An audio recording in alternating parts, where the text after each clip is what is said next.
morning, my beautiful friends, and welcome to a week of vegan breakfasts. Just to let you know, all of the recipes will be written down in the description below. First, we're starting with Sunday, and we're starting with some spring onion, carrot, celery, and broccoli, and frying that in a pan with some olive oil, as well as some chickpeas, which I minced up in my hand to get that scramble sort of texture.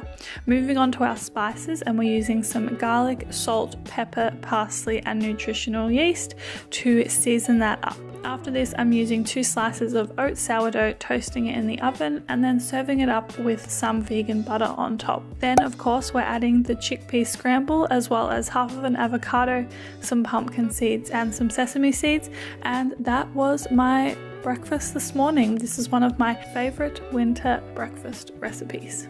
Moving on to Monday, and we're starting with 2 slices of oat sourdough and putting that in the oven.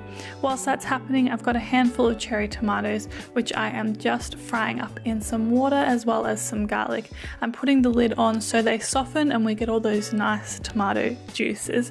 Once the toast is all done, I served it up with some avocado on top, as you can see, as well as putting our cherry tomatoes, which are all nice and soft now, on top.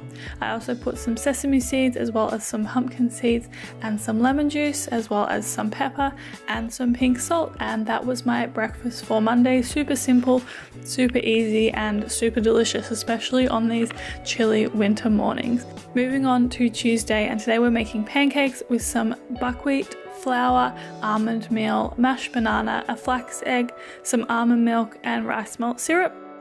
I'm mixing this all together, as you can see, and it's a nice thick pancake recipe. I'm greasing the pan with some vegan butter and then frying up my pancakes like so.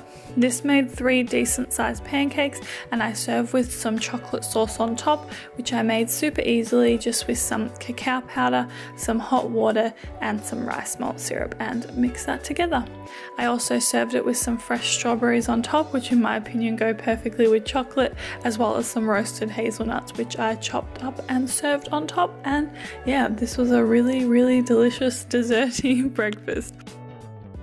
Moving on to Wednesday, and we're starting with a smoothie which has frozen bananas, frozen strawberries, these frozen spinach packs, some roasted hazelnuts, some coconut yogurt, cacao powder, and almond milk. Then I also add in some rice malt syrup, which is my personal sweetener of choice, and blend it all up. This is sort of what I've been having when I'm going to work in the morning or just need to have something super quick and easy. I just serve it up like so with my beautiful rose gold straw, and that's what I had for breakfast.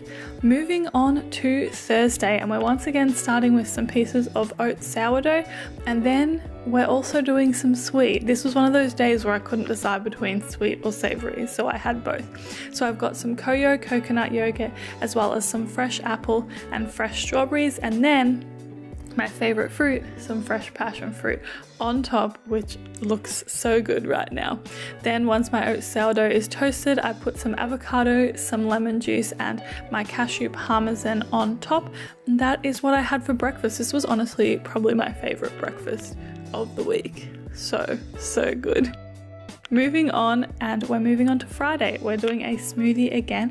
I'm starting with some frozen bananas, as well as some rolled oats, which I love putting oats in my smoothies, some frozen spinach packs, some cacao nibs, some roasted hazelnuts, which I'm loving in my smoothies at the moment, some Koyo natural coconut yogurt, almond milk, and then I'm also adding, again, my rice malt syrup, which is my favorite sweetener, as well as some cacao powder and some chia seeds. Then I am blending that all up as per usual. What would I do without my Vitamix? I do not know. And then pouring it all up and enjoying. This was so good. Oh my goodness. Moving on to Saturday, and we're starting with some chia seeds as well as some almond milk. As you can probably tell, we're making a chia pudding today. I mixed that all together, which looks super satisfying to me, and then add some maple syrup as well as some cacao powder and mix that all together again. I put the lid on and pop it in the fridge for about about 2 hours. You can leave it overnight if you would like to. Then I'm using some natural koyo and putting that around the jar, as well as then putting my chia pudding in when it's done, and you can see it's nice and gluggy, I suppose is the word. I'm chopping up some strawberries because I love putting strawberries with all of my chocolatey things, and put that in the jar, as well as topping it with some coconut yogurt. That is all my breakfast for the week. I hope you enjoyed this video, and I'll see you next time.